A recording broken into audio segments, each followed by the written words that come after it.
nimepokea barua au nimepokea maandishi au nimepokea ujumbe mzito kutoka kwa kundi la Zabron Singers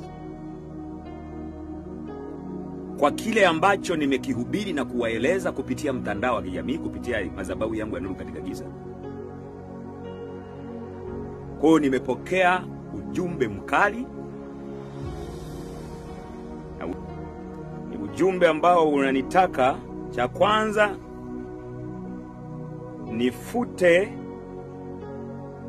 somo hilo au hubiri hilo ambalo nimewazungumzia kama mfano kuwashauri. Kwanza niliondoe, na baada ya hapo ni kama nitakeuka, baada ya muda nadhani watakaa kwa ajili ya kwenda mahakamani. Sheria inaenda sasa kufata mkondo wake, kwa maana hiyo kwamba ni kwenda mahakamani, kwenda kupewa adhabu ya kwa nini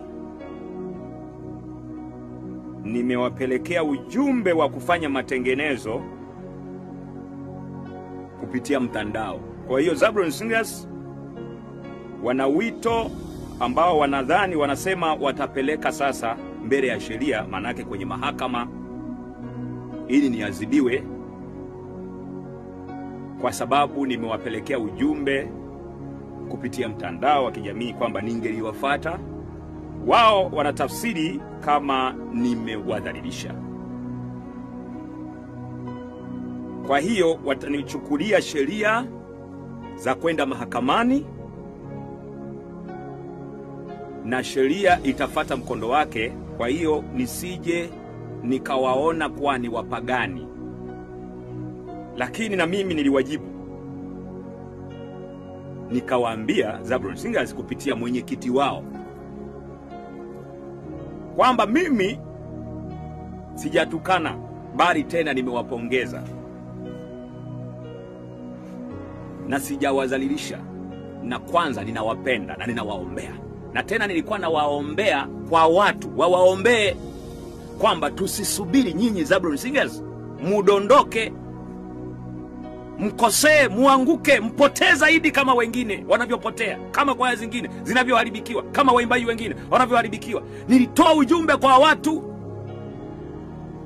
kwamba tusisubiri Zabron Singers waanguke, tuwaombee. Hawa ni watu wa Mungu, wamechaguliwa kwa wakati, tuwaombee. Ndio ilikuwa mantiki yangu. Kwa nikamjibu hivyo mwenyekiti wa Zabron Singers kwa ujumbe wake. Nikamwambia, kama kweli wewe ni Mwadventista Msabato mwenyewe mwenye kujua ujumbe wa Mungu unaotakiwa kusimamia, unatakiwa utafakari neno unaloniambia la kwenda mahakamani ama polisi. Nilimwambia tafakari mara kadhaa. Kama unataka tukusifie kila kitu, nikamwambia tafakari kama kweli wewe umepewa dhamana ya kuliongoza hilo kundi, lisianguke, lisipotee, lisiteleze, lifanye kazi ya Mungu. Kama kweli wewe ni Msabato mwenyewe, ni mwenyekiti ambaye uko kiroho. Nilimwambia jana vizuri, na nikiwa na uchungu wa Kristo kwamba huyu imekuwaje, hajui anachokifanya. Nikamwambia mwenyekiti wa Zabron Singers kwamba ujui unachokifanya wewe kupitia ujumbe niliokuletea ni ujumbe wa Mungu. Haijalishi umekuja kwa namna gani, Mungu hachagui namna ya ujumbe utakapotokea. Unaweza ukatokea kwenye bar, utakutana nao. Unaweza ukatokea kwenye disco, ulikuwa ujui, unapita tu, Mungu akakuletea ujumbe. Mungu anaweza kukutana na wewe kwa mazingira yoyote yale yakaja kwenye maisha yako. Zabron Singers nikamwambia mwenyekiti, ujumbe wa Mungu unakuja kwenye mazingira yoyote ili kusudi wewe utengeneze. Huwezi kumpangia Mungu. Paulo ambaye alikuwa anaitwa Sauli, sikiliza mtumishi wa Mungu, alitarajia atafika kule kwenda kuangamiza watumishi wa Mungu, lakini hiyo siku Mungu ndiye alikuwa amepanga atakutana naye kwenye ile mji. kakutana naye barabarani. Paulo alikuwa amejiandaa, hakutarajia, lakini Mungu alikutana naye hapo na akamuonyesha ukuu wake, akamuagiza agizo lake. Hakujalisha huo muda kwamba nitakutana na mtu ambaye atakayenitisha kuliko watu ambao nilikuwa nimewanyanyasa. Paulo alikuwa ni jembe, alikuwa ni jambazi, alikuwa muuaji, alikuwa anajiamini katika ile njia aliyokuwa anaelekea kwenda kuwaua. Akakutana na Mungu. Mungu anakutana na wewe kukupeleka ujumbe mazingira yoyote yale. Sasa wewe unataka kuniambia nimewazalilisha Zablon Singers?